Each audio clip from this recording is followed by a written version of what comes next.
mi ngi bàyyi xel si li nga xamante ne mooy xam-xam bi nga xamante ne Sénégal moom lañ ko xamee woon pour que muy mën a tabax réewu Sénégal c'est-à-dire ñun dañoo jël xam-xam teg ko fële jël ay parcours teg ko fële nekk si dàgg sa ne tiisoo ak débat de Bonnefontaine débat de détail yàgg nga koo wax yàgg naa ko moo ñu andi tey fii ñu nekk économiquement moo ñu andi fii. très bien géopolitique moo ñu andi fii li nga xamante mooy financièrement moo ñu andi fii réew maa ngi nii taxaw.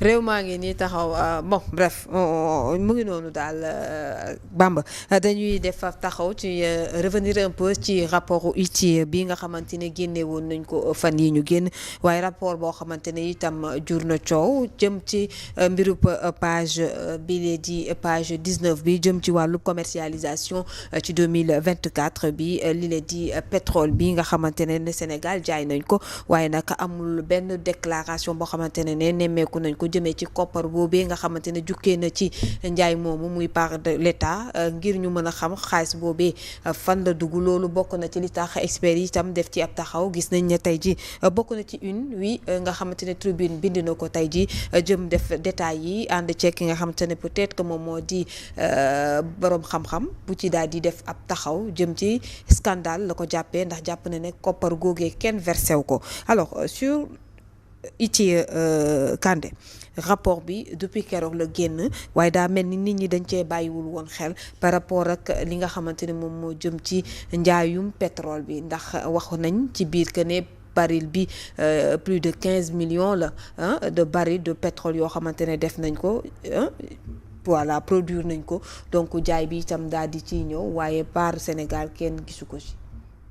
loolu mën na ëpp loolu sax 15 millions de barils yooyu. mën na ko ëpp fuuf mën na ko ëpp parce que nag le silence de cet état là autour de cette question liée au pétrole et au gaz. man bu la intrigué wala intrigué na moom. et les experts aussi hein. ah oui non. benn nit laa fi gis moo xamante ne moom moo attiré attention yi di demander muy ancien membre du forum civil di Abdoul Aziz Diop def nañ ci débat keroog fii mu wax ci expliquer di attirer attention mais dafa mel ni nit ñi dañoo toog sans pour autant quand même dugg ci mbir mi.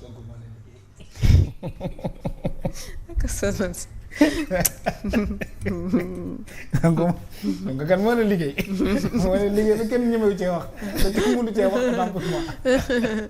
ton cousin yaa ngi sonal sa cousin de. daa bëggul ko pétrole lay. c'est vrai que aussi ñu bëri ñoo beaucoup de sachants dañuy xaw a noppi.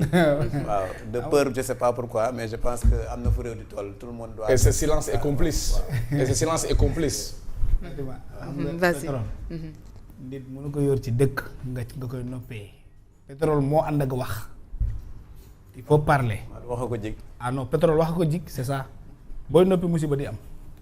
dans tous les pays où les gouvernements ont refusé de communiquer autour du pétrole pour des questions de transparence bu askan wi demee ba xam njëriñu pétrole yàqu ngeen day créer des soulèvements parce que pétrole synonyme bu mu am mooy recherche mooy développement mënoo am pétrole bañ nañ ba xam na lañ ko tuddee wurus bu ñuul.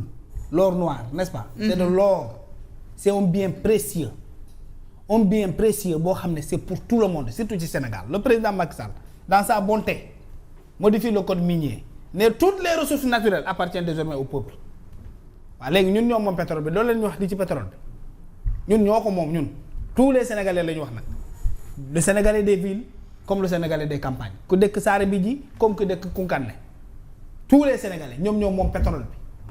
te on parle de millions de barils maanaam bu ñu la ci mayee maanaam 10% yooyu nga xam ne ñoom ci la ñu bëgg a mooy te alors que y avait une carte ce pétrole là plus ñuy dem plus muy gën a bari plus ñuy dem ci road beeg ci exploitation plus muy gën a bari plus donc pourcentage bi di yokk mën nga dem ba 50% mën nga dem ba 80% de la part de l'État parce que dafay fekk gars yi ils ont fini de récupérer seen investissement ak yu mel noonu et tu ne communiques pas pétrole bi bu deewee ba dee mën nga ci am 500 milliards par an.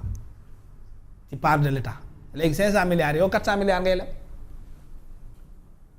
tu tournes autour de 400 milliards 500 milliards en termes d'emprunt 500 milliards bi ñëw pour la part de l'État. un État généreux.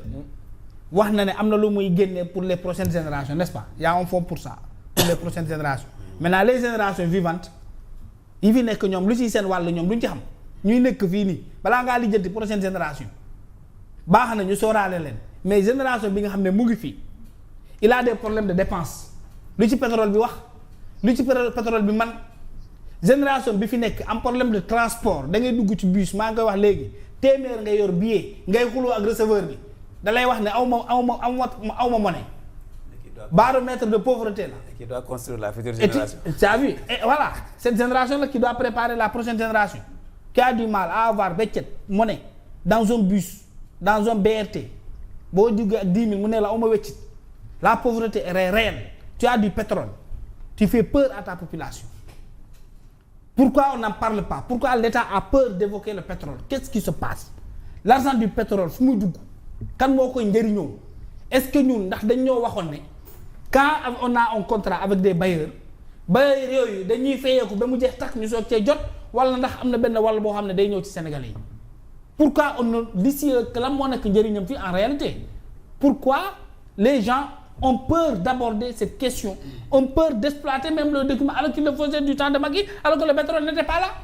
Pétrole ban coow la andiwul ci réew mi dem nañu fi sama benn mbokk ndeysaan dem jëli fale benn anglaise ne BBC la nekk xaw ndax yéen fàttali ko. mu ñëw def reportage fii on a parlé du pétrole ci la ñu tuumal yàq ci deru Aliou Sall benn sénégalais bu nekk mën nañ la fay ñaata 400 000 ci pétrole ak gaz te boobu le pétrole on n'avait même pas encore terminé d'installer les plateformes pétrolières.